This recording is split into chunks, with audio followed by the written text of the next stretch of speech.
करते हैं फोकस। हमारे संवाददाता अनुवेश रथ जुड़ रहे हैं कार्यक्रम में नई दिल्ली से। आइए जानते हैं उनके पास क्या है बड़ी खबर। अनुवेश, गुड आफ्टरनून, बताएं।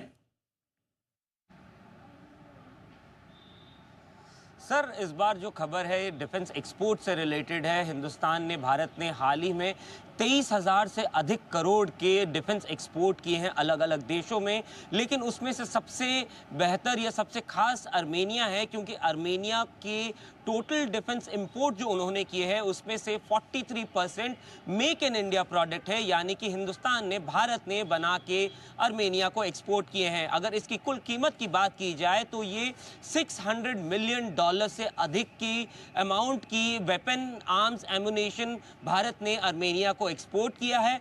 इसी के साथ साथ अगर आप ड्यूरेशन की बात करें, 2022 से 2024 के बीच में $600 मिलियन का एक्सपोर्ट भारत की तरफ से किया गया है आर्मेनिया को। अगर आगे की बात करें, हाल ही में आगे की अगर बात करें तो आर्मेनिया के पास है Su-30 फाइटर जेट, जो पहले रशिया जो बनाया करता था, रशिया ने बना के एक्सपोर्ट किया था आर्मेनिया को, और वही जहाज हिंदुस्तान भी इस्तेमाल करता है जो HAL बनाता है। इसका नाम हिंदुस्तान में Su-30 MKI है, यानी कि मेक इन इंडिया।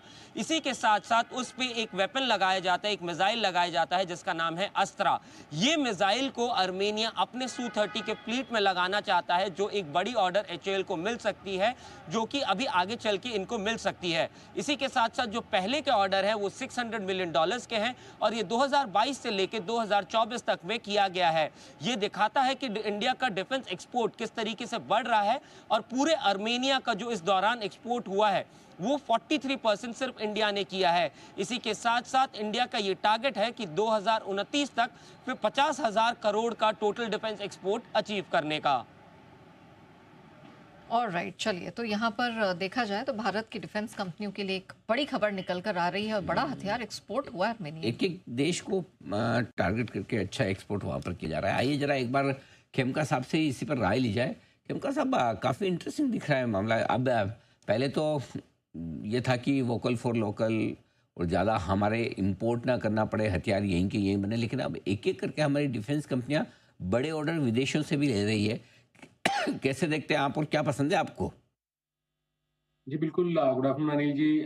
देखिए, जो डिफेंस अपॉर्चुनिटी है, डेफिनेटली जो स्टार्ट हुआ था कि पहले तो अपने इंडिजिनाइजेशन प्रोग्राम को लेकर सेल्फ रिलायंस इम्प्रूव करने का एक कोशिश थी। अब यहाँ पर देखें तो गवर्नमेंट ने भी एक बहुत बड़ा एक एक्सपोर्ट्स पोटेंशियल को लेकर चल रहे हैं, बिकॉज इंडिया जो है वो ग्लोबल जियोपॉलिटिकल में एक न्यूट्रल कंट्री मानी जाती है। बहुत सारे कंट्रीज के साथ इनकी फ्रेंडशिप है और किसी के अगेंस्ट हम रहते नहीं है, तो इससे हमें एक बहुत बड़ा एडवांटेज मिलता है ग्लोबल एक्सपोर्ट्स करने का भी। तो जो मैन्युफैक्चरिंग कैपेबिलिटीज हमने अब पिछले कुछ सालों में इंडिया में डेवलप किया है, उसको लेकर ये काफी छोटी छोटी कंट्रीज हैं। ऑलरेडी हमने देखा कि इजिप्ट से कुछ हेलीकॉप्टर्स के ऑर्डर्स हैं, मिडिल ईस्ट से कुछ ऑर्डर्स हैं, भारत डायनेमिक्स को कुछ फिलीपींस में से कुछ ब्रह्मोस मिसाइल्स के ऑर्डर्स हैं। तो ये काफी जो एक्सपोर्ट्स को लेकर मुझे लगता है कि बहुत बड़ा एक अगले 5 साल 10 साल में अपॉर्चुनिटी बनेगा इंडियन डिफेंस प्लेयर्स के लिए। और डेफिनेटली इसमें जो जो लार्जर प्लेयर्स हैं, जो अगर आप इलेक्ट्रॉनिक्स में बोलें तो भारत इलेक्ट्रॉनिक्स, एविएशन में हिंदुस्तान एरोनॉटिक्स, और डिफेंस शिपयार्ड में मैसगॉन डॉक, मुझे लगता है कि ये तीनों ही मार्केट लीडर्स अपने स्पेस में काफी ग्रोथ करेंगे, और इनकी जो ऑर्डर बुक है काफी स्ट्रांग है। Q4 में हमने देखा गवर्नमेंट ने भी जो अपने जो पेंडिंग ऑर्डर्स थे वो दिए, तो और एग्जीक्यूशन भी पिकअप हुआ। तो इस सेक्टर में हमारा लॉन्ग टर्म पॉजिटिव व्यू है। मुझे लगता है कि नियर टर्म में भी जो लास्ट 6 महीने में करेक्शन हुआ, उसको लेकर वैल्यूएशन को जो लेकर एक कंसर्न था वो भी अब चला गया है। तो यहाँ पर अर्निंग्स अच्छी स्ट्रांग दिखती है, वैल्यूएशन कंफर्टेबल दिखता है, और ग्लोबल जियोपॉलिटिकल एनवायरनमेंट में इंडिया एक काफी स्वीट स्पॉट में बैठता है डिफेंस को लेकर। तो ये 3 स्टॉक पर हमारा फोकस रहेगा। जो हमारा बाय है वो भारत इलेक्ट्रॉनिक्स, HAL और मैसगॉन डॉक, इन तीनों स्टॉक्स पे है।